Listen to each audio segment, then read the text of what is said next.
नमस्कार मित्रांनो, मी स्वाती तोरसेकर एशा पृथ्वीमध्ये तुमचं स्वागत करते.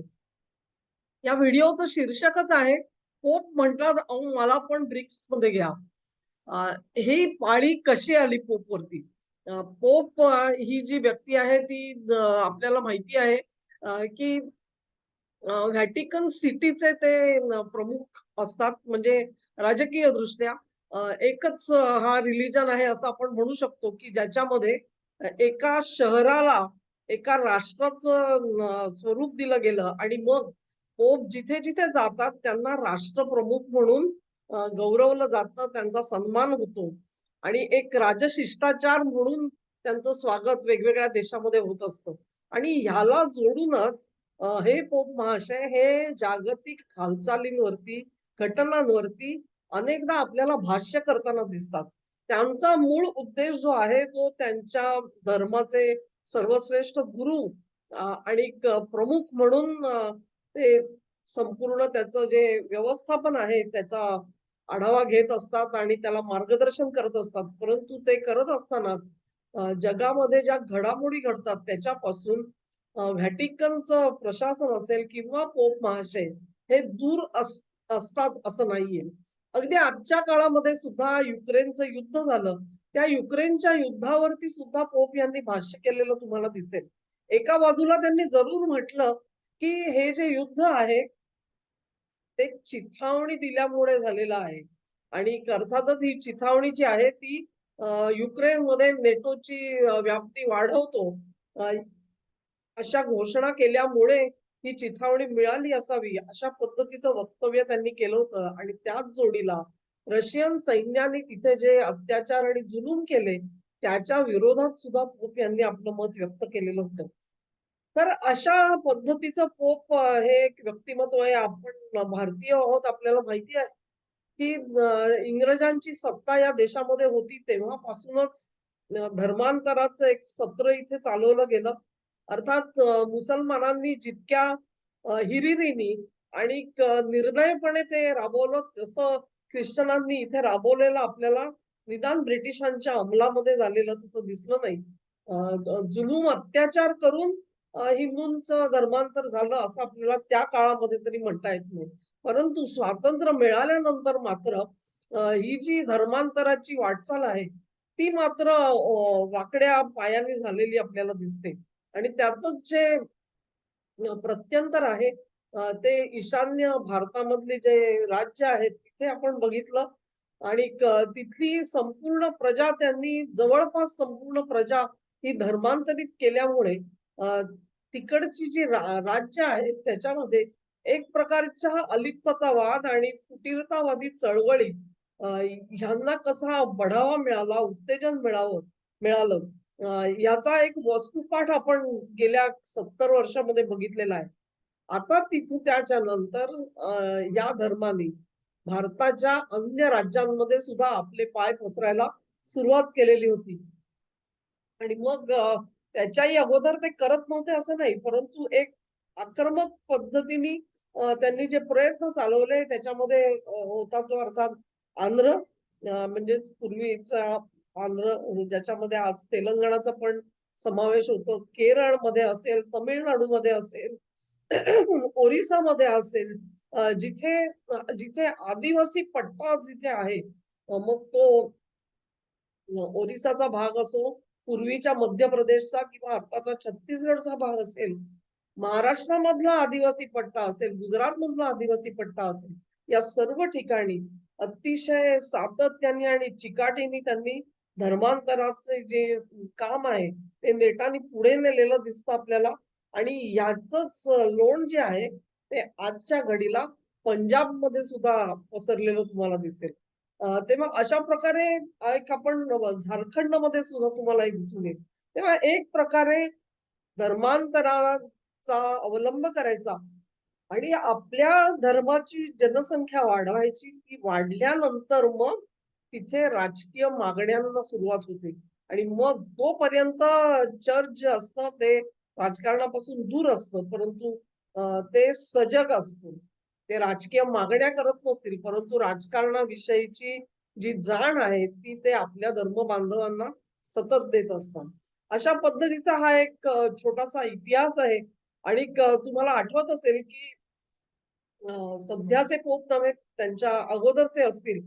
त्यांनी हे सांगितलेलं होतं, की धर्मप्रसार करायचा असेल, तर कुठल्या पद्धतीच्या देशांमध्ये जावं लागेल. त्याच्यामध्ये जसा भारताचा समावेश होता, तसाच ज्याला आपण साउथ एशिया म्हणतो, अ, त्याच्यामध्ये सुद्धा अ, धर्मप्रसार झाला पाहिजे याच्यावरती पोप महाशय जे होते, ते आग्रही होते.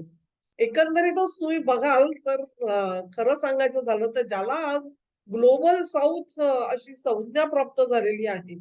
त्या ग्लोबल साउथ मध्येच आपल्या धर्मविस्तारासाठी स्कोप आहे, म्हणजे संधी आहे आणि थोड्याफार प्रमाणामध्ये तशी मोकळीक सुद्धा आहे. ही बाब जी आहे ती पोप महाशयांच्या नजरेमधून सुटलेली नाहीये. एका बाजूला तुम्ही बघाल की पाश्चिमात्य देश आहेत, युरोप असेल, अमेरिका असेल, या देशांमध्ये तिथली जी मूळ ख्रिश्चन असलेली जनता आहे, ती धर्मापासून दूर भटकताना तुम्हाला दिसेल. धर्माचं काटेकोर पालन या जनतेकडून जसं होत नाही, तसंच ही जनता ही जशा पद्धतीने पोप महाशयांनी एक व्यवस्था निर्माण केली, तशा पद्धतीने चर्चला बांधली गेलेली नाही असं आपल्याला दिसेल. म्हणजे भारतामध्ये आपण बघतो की इथे कॅथोलिक प्रजा अर्थात जास्त आहे आणि ह्या प्रजेनी दर आठवड्याला रविवारी तरी किमान चर्चमध्ये हजेरी लावावी आणि तिथे जे प्रवचन दिलं जातं ते प्रवचन ऐकावं असा आग्रह असतो. हा जो आग्रह आहे तो तुम्हाला आता पाश्चात्य देशांमध्ये उरलेला दिसत नाही. कारण तिथली जनता जी आहे ती दर रविवारी उठून चर्चमध्ये जाताना दिसतेच तुम्हाला असं नाही. त्याचा अर्थ असा नव्हे की ते धर्मापासून पूर्णपणे दूर गेलेले आहेत. परंतु एक संघटित धर्म म्हणून जे त्याचं स्वरूप होतं आधीचं, ते स्वरूप मात्र विस्कळीत झालेलं तुम्हाला दिसेल. आणि ते जिथे विस्कळीत झालंय तिथे-तिथे तुम्हाला आज दिसून येईल की त्यांना इस्लामी आक्रमणाला कसं तोंड द्यावं लागतंय. ते तोंड द्यावं जसं लागतंय तसं त्यांना पूर्वीचं आपलं संघटित स्वरूप जे आहे ते आठवायला लागलंय. एक लक्षात घ्या, की ख्रिश्चन धर्माचं आकर्षण एक वेळ नसेल या लोकांना. परंतु त्या धर्माचा त्यांना तिटकारा सुद्धा नाहीये, हेही लक्षात घ्या. तर अशा पद्धतीने एक राजकीय दृष्ट्या जागरूक असलेला हा धर्म आहे, ज्याच्यापासून मूळचं त्यांचं जे खरी प्रजा होती आणि विस्तार होता, ती प्रजा आपल्यापासून दूर जाते म्हटल्यानंतर विस्तारासाठी जेव्हा व्हॅटिकनच्या एकंदरीत व्यवस्थेने आपलं लक्ष जिथे वळवलेलं होतं, ते सगळं ग्लोबल साउथ होतं, असं तुमच्या लक्षात येईल. मग त्याच्यामध्ये आफ्रिकेमधले देश असतील, लॅटिन अमेरिकेतले देश असतील किंवा भारत आणि दक्षिण आशिया ह्याच्यामधले देश असतील, या सर्वत्र तुम्हाला दिसेल, की एक धर्मांतरासाठी सलग चिकाटीनी, सातत्याने, आग्रहाने, आक्रमकपणे प्रयत्न केले जात आहेत. आणि मग जी ग्लोबल साउथ मधलं त्यांचं जे प्राबल्य आहे, त्यांना ती जनसंख्या वाढवायची आहे, जेणेकरून तिथे जनसंख्या एकदा प्रस्थापित झाली, की मग तिकडे आपल्याला माहिती आहे, राजकीय मागण्या येतात आणि या ज्या मागण्या आहेत, त्या अनेक ठिकाणी तुम्हाला दिसून येईल, की मूळ जे पाश्चात्य देश आहेत, त्या देशांच्या राजकारणाला साजेसं वर्तन ख्रिश्चन बहुसंख्य असलेल्या प्रदेशांमध्ये घडताना दिसेल. हे जे अ, हा काही कोइन्सिडन्स नाहीये. अचानकपणे घडणारी ही गोष्ट नाहीये. ही गुंतागुंतीची गोष्ट आहे आणि मग धर्माचा एकदा प्रभाव आहे, प्राबल्य आहे अशा प्रांतामध्ये चर्च सांगतात त्याप्रमाणे तिथली स्थानिक जनता जी आहे, ती आपलं राजकीय मत बनवत असते. आणि अ, लोकशाही असेल तर तिथे त्या पद्धतीने आपलं मतदान करते, हे तुमच्या लक्षात आलं असेल. मग अशा वेळेला विस्तार करण्यासाठी जेव्हा व्हॅटिकननी या प्रदेशाकडे लक्ष पुरवलेलं होतं आणि एक राजकीय महत्वाकांक्षा होती त्याच्या मागे, ती कधीही लपून राहू शकत नाही. हा सर्व मी जो विस्तार केला तो त्या राजकीय महत्वाकांक्षेशी संबंधित आहे म्हणून इतकं विस्ताराने सांगितलं. आता ही सगळी जी महत्वाकांक्षा आहे, तिला एक चॅलेंज मिळालेलं आहे, आव्हान मिळालेलं आहे आणि ते आव्हान कोणाकडून मिळालेलं आहे? ते आव्हान भारताकडून मिळालेलं आहे. भारताकडून का मिळावं? कारण मोदींनी ग्लोबल साऊथचं सगळं जे लक्ष आहे, ते आपल्याकडे कसं वेधून घेतलं, हे तुमच्या लक्षात आलं असेल. मी भाग 1, 2, 3 मध्ये हे सविस्तर मांडलेलं होतं, की गुजरातचं विकास मॉडेल जे आहे, ते पहिल्यांदा त्यांनी आपल्या देशवासियांना पटवून दिलं, की अशा प्रकारे आपण पुढे गेलो, तर आपल्याला देशाचा विकास करता येईल. त्यांच्यावर जनतेने आशा दाखवली, भरोसा दाखवला आणि त्यांना आणखी एक टर्म सुद्धा दिली. म्हणजे एकूण 10 वर्षांचा आपला जो कारभार मोदींनी केला, त्याच्यामध्ये त्यांनी तळागाळामध्ये गेलेल्या भारताला कुठून कुठे आणून पोहोचवलेलं आहे. ही एक आश्चर्यकारक घडामोड आहे आणि ही घडामोड जेव्हा ग्लोबल साऊथनी बघितली, तेव्हा त्यांच्या मनामध्ये आशेचा अंकुर निर्माण झाला. कारण त्यांना तोपर्यंत हेच सांगितलं गेलं होतं, की तुमची जी मूळ संस्कृती आहे, तीच तुमच्या विकासामध्ये अडसर बनलेली आहे.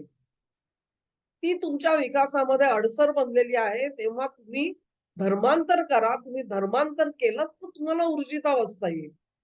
हा खरं म्हणजे ही दिशाभूल होती. परंतु त्याच्यामध्ये ते यशस्वी झाले.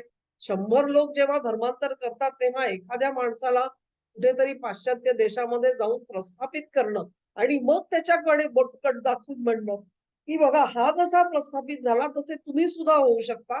कारण तुम्ही धर्मांतर केलं आहे. अशा पद्धतीने ज्या वेळेला तुम्ही धर्माचा विस्तार करत होता, तेव्हा तुम्ही खरोखरचा विकास त्या प्रदेशाचा केलेला नव्हता. ह्याची तुमच्याही मनामध्ये स्पष्ट कल्पना आहे. कारण तो तुमचा मुळात हेतूच नव्हता. तुमचा हेतू हा होता, की जे प्रस्थापित पाश्चिमात्य देश आहेत, त्यांना जागतिक राजकारणामध्ये जे करून हवं आहे, ते करून घडवण्याचा एजंट म्हणून तिथल्या स्थानिक जनतेला त्या निर्णयामध्ये सामावून घेण्यासाठी धर्मप्रसाराचा आणि चर्चच्या आधिपत्याचा वापर करून घ्यावा. ही मनीषा होती, ही महत्वाकांक्षा होती आणि म्हणून त्या दृष्टिकोनामधून एकंदरीत व्यवस्था निर्माण झाली होती. परंतु आज त्या लोकांच्या लक्षात आलेलं आहे, की हे सगळं करून सुद्धा आपल्याला काहीच पदरामध्ये पडलं नाही आणि हे का झालं मग? जर का मोदींनी एका पद्धतीने जाऊन आपला विकास करून घेतला आणि आपल्याला हा मार्ग दाखवणाऱ्यांनी सांगून सुद्धा ते जर का घडलं नसेल, तर कुठेतरी आपलं काहीतरी चुकलं आणि मग आपण जे काही करत होतो त्याच्यामध्ये आपल्याला सुधारणा करू देत. त्यांच्याकडून शिकू आपण. ते आपल्याला सांगतील, की तुम्ही या खाईतून कसे बाहेर पडू शकता आणि मग म्हणून त्यांच्याकडे आशेने जो ग्लोबल साऊथ बघतोय मोदींकडे त्याचं कारण हे आहे. आणि मग ज्यावेळेला ग्लोबल साऊथ मोदींकडे अशा पद्धतीने बघते, तेव्हा धसका कोणी घेतलाय? तर व्हॅटिकनच्या पोप महाशयांनी. कारण त्यांच्यासाठी ते एक सरळ-सरळ जबरदस्त आव्हान तयार झालेलं आहे. इथून पुढे हे पोप महाशय असतील किंवा व्हॅटिकनची व्यवस्था आहे, ती जर का ग्लोबल साऊथ मधल्या कुठल्या देशात जाऊन त्यांनी सांगितलं, की तुमची ही मूळ संस्कृती आहे, ही मागासलेली आहे. तुम्हाला खऱ्या देवाची कल्पना नाही, त्याचं स्वरूप माहिती नाही. तुमची नीतिमत्ता जी आहे, ती जी व्हॅल्यू सिस्टम आहे, त्या व्हॅल्यू सिस्टममध्ये तुमचा विकास होणार नाही. मला विकास पाहिजे असेल तर तुम्ही धर्मांतर करा. हा जो फॉर्म्युला होता, तो फॉर्म्युला गडबडलेला आहे. कारण ह्या फॉर्म्युला शिवाय सुद्धा भारत पुढे गेला. आम्ही का जाऊ शकणार नाही? ही जी आशा पल्लवित झालेली आहे, त्याच्यामुळे व्हॅटिकनच्या सत्तेला थेट आव्हान तयार झालेलं आहे.